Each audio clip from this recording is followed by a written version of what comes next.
Okay, good morning. Can you please first of all get out your IB data booklet? Pause. Welcome back. Okay, so today we're looking at another way of calculating enthalpies for reactions, but this time we're using bond enthalpies, or more specifically average bond enthalpies, and you'll find those in table 10 of your booklet. So turn there now. Okay, this question asks us to calculate the enthalpy change of combustion of propan-1-ol. So I'm going to start by writing out an equation for that process. CH3, CH2, CH2OH plus oxygen, giving us carbon dioxide and water.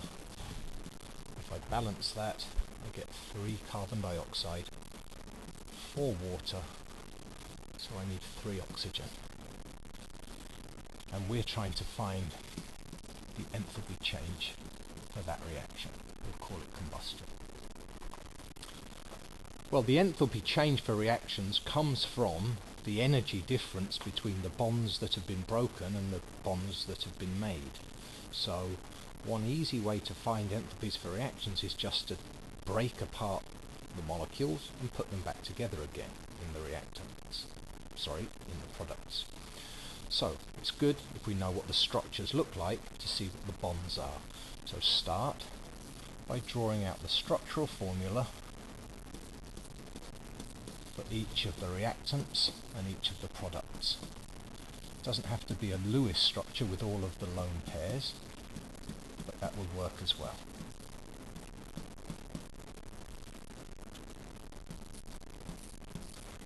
Oxygen with a double bond, carbon dioxide with double bonds, there's 3 of those, and water. I've got 4 of those. Don't forget the coefficients. Okay, so then we're going to break all of the bonds in the reactants. So breaking bonds. Well, I've got carbon-carbon bonds to break, but I've just got 2 carbon-carbon bonds to break. Even though there are 3 carbons, there's just 2 carbon-carbon bonds. There's a carbon-oxygen bond. So 1 carbon-oxygen bond. Got an oxygen-hydrogen bond. 1 oxygen-hydrogen bond. I've got 1, 2, 3, 4, 5, 6, 7 carbon-hydrogen bonds. That's everything broken in the propan-1-ol. And then I've got 3 oxygen-oxygen double bonds. 3 oxygen double bonds. If I go now and look in your data booklet and table 10, and you'll find, I hope, the following values. Gives me twice times 3, 4, 7. 1 times 3, 5, 8. 1 times 4, 6, 4. 7 times 4, 1, 3. And 3 times 4, 9, 8. Now please make sure you can find those yourself, because there are single oxygen-oxygen bonds, for instance, and double oxygen-oxygen bonds. There are single carbon-oxygen and double carbon-oxygen, so you need to choose the correct ones. Now add those all up and you get 5,901 kilojoules. And remember, bond breaking is an endothermic process, so that's a positive value. Okay, moving on to the products. And so now we are making bonds.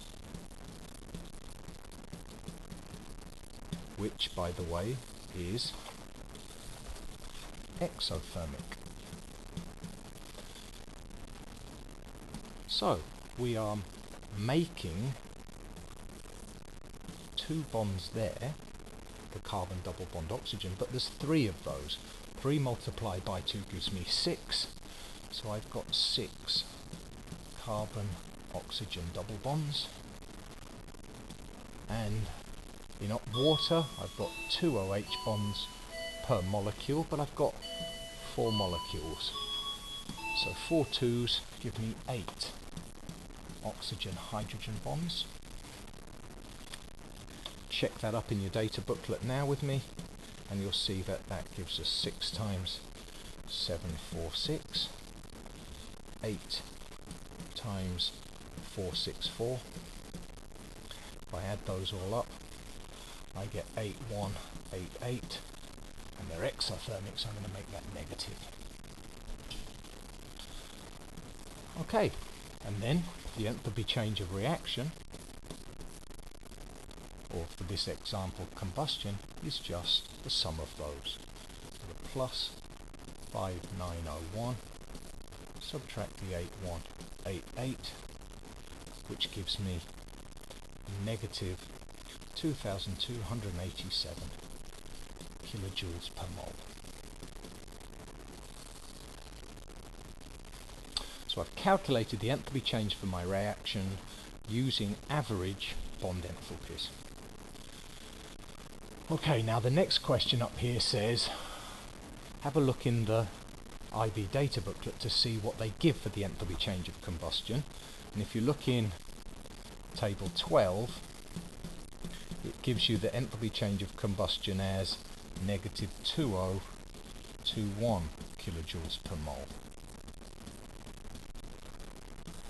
And we've got negative 2287. Now why are they so different? 2 reasons here.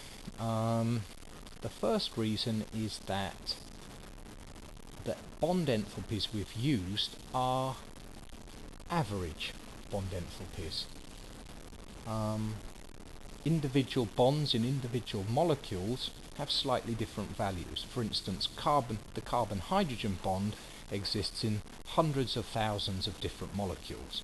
So we don't list its actual bond energy value for every bond in every molecule that contains a carbon-hydrogen. Instead, we find the average value of the same kind of bond in lots of different molecules. So that's true for all of the bond enthalpies here. They're all average values. So that will give us a slightly different value from one calculated using, for instance, enthalpies of formation. But the other reason here, which is perhaps more noticeable, is the fact that this is an enthalpy change of combustion, and if you remember, that refers to 1 mole of the substance, look at the board here, in their standard state, so the liquid, that's a gas, and this is being produced as a gas, and this is a liquid. However, the other thing about average bond enthalpies is that they refer to bonds being broken in the gaseous state. Well, because we've got liquid alcohol and liquid water being produced, calculating the enthalpy change using average bond enthalpies which have been found in the gaseous state is going to be slightly wrong. Okay, it's going to give us a slight error, and that's why we've got 2 different values. Okay, hope that helped. Thanks very much. Good night.